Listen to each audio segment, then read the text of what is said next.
Hello friends, ഇപ്പോൾ നമുക്കിന്ന് beetroot മുട്ടത്തോരൻ ഉണ്ടാക്കാമേ. അതിനായിട്ട് ആവശ്യത്തിന് 2 ബീറ്റ്റൂട്ട് എടുത്തിട്ടുണ്ട്, 2 പച്ചമുളക്, ഒരു സവാള, 3 മുട്ട, ഇത്രയാണ് ഞാൻ എടുത്തിട്ടിരിക്കുന്നത്. അപ്പം നമുക്ക് ബീറ്റ്റൂട്ട് ഒന്ന് ചോപ്പറിലിട്ട് നല്ലതായിട്ടൊന്ന് അരിഞ്ഞെടുക്കാമേ. ചോപ്പറിനകത്തിട്ടാകുമ്പോൾ നല്ലപോലെ അരിഞ്ഞ് കിട്ടും. നമ്മൾ കൈ വെച്ച് അരിയാൻ നിൽക്കേണ്ട.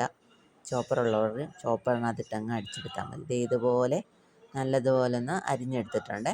അതിനായിട്ട് ആവശ്യമുള്ള കുറച്ച് തേങ്ങ തിരുമ്മിയിട്ടുണ്ട്. തേങ്ങയ്ക്കകത്തോട്ട് കുറച്ച് വെളുത്തുള്ളി, കുറച്ച് ജീരകം, കുറച്ച് മഞ്ഞൾപ്പൊടി, കുറച്ച് മുളക് പൊടിയും കൂടിയിട്ട് നമുക്ക് ഈ അരപ്പൊന്ന് ചതച്ചെടുക്കാം.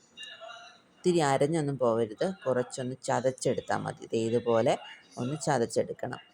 ചതച്ചെടുത്തതിന് ശേഷം നമുക്ക് ഒരു പാൻ അടുപ്പിലോട്ട് വെച്ചു. അതിനകത്തോട്ട് കുറച്ച് വെളിച്ചെണ്ണ ഒഴിച്ചു.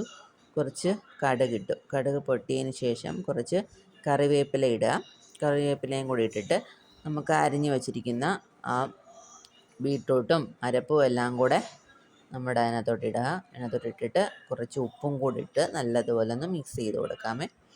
നല്ലതുപോലെ ഒന്ന് ഇളക്കി കൊടുത്തുകൊണ്ടിരിക്കണം. ഇളക്കി കൊടുത്ത് വെള്ളമൊന്നും ഒഴിക്കണ്ട കേട്ടോ, വെള്ളമൊന്നും ഒഴിക്കണ്ട. നല്ലതുപോലെ ആവിയിൽ വെച്ച് അടച്ച് വെച്ച് നമുക്കൊന്ന് വേവിച്ചെടുത്താൽ മതിയേ. നല്ലതുപോലെ ഇടയ്ക്കിടയ്ക്ക് ഇളക്കി കൊടുത്തുകൊണ്ടിരിക്കണം. ഇല്ലെങ്കിൽ നമ്മുടെ തോരനെ അടുക്കി പിടിച്ചു പോവും, കരിഞ്ഞൊക്കെ പോവും. അതുകൊണ്ട് ഇടയ്ക്കിടയ്ക്ക് ഇളക്കി കൊടുത്തുകൊണ്ടിരിക്കണം. നമുക്കൊന്ന് കുറച്ച് നേരം അടച്ച് വെച്ച് വേവിച്ചെടുക്കാമേ. അപ്പോൾ അതാണ്ട് നല്ല ബീറ്റ്റൂട്ട് തോരൻ നമ്മുടെ ഒന്ന് നല്ലതുപോലെ വെന്ത് വന്നിട്ടുണ്ട്.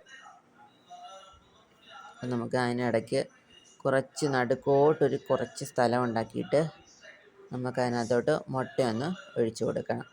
3 മുട്ടയാണ് എടുത്തിരിക്കുന്നത്. അതിനകത്തോട്ട് കുറച്ച് ഉപ്പും കൂടെ ഇട്ട് ഒന്ന് അടിച്ച് വെച്ചിട്ടുണ്ട്. അപ്പോൾ നമ്മുടെ മുട്ട അങ്ങോട്ട് ഒഴിച്ചു കൊടുത്ത് ആ തോരനുമായിട്ടൊന്ന് മിക്സ് ചെയ്ത് കൊടുക്കണം. നല്ലതുപോലെ ഇളക്കി കൊടുത്തുകൊണ്ടിരിക്കണം. തീയാണെങ്കിൽ കുറച്ചിട്ടിരിക്കണം കേട്ടോ, തീ കൂട്ടിയിടരുതേ. തീ കുറച്ചിട്ട് നല്ലതുപോലെ ആ തോരനുമായിട്ടൊന്ന് മിക്സ് ചെയ്ത് കൊടുക്കണം. നല്ലതുപോലെ ഒരുപാടൊന്ന് ഇളക്കി കൊടുത്തുകൊണ്ടിരിക്കണം, അടുക്കി പിടിക്കാതെ നല്ലതുപോലെ ഒന്ന് ഇളക്കി കൊടുത്തുകൊണ്ടിരിക്കണം. അപ്പം ആ മുട്ടയെല്ലാം അതിനകത്തോട്ട് മിക്സായി നല്ലതുപോലെ നല്ല ടേസ്റ്റി ആയിട്ടുള്ള നമ്മുടെ തോരൻ ഇവിടെ റെഡി ആയിട്ടുണ്ട്. പിള്ളേർക്കെല്ലാം ഇഷ്ടപ്പെടും. പിള്ളേർക്കെല്ലാം സ്കൂളിലൊക്കെ കൊടുത്തു വിടാനായിട്ട് നല്ലതാണ് കേട്ടോ. അപ്പോൾ എല്ലാവരും ഒന്ന് ട്രൈ ചെയ്ത് നോക്കണേ. ഇഷ്ടപ്പെട്ടുവാണെങ്കിൽ എല്ലാവരും ലൈക്ക് ചെയ്യണം, ഷെയർ ചെയ്യണം, സബ്സ്ക്രൈബ് ചെയ്യണം. അപ്പോൾ okay, bye bye, thank you.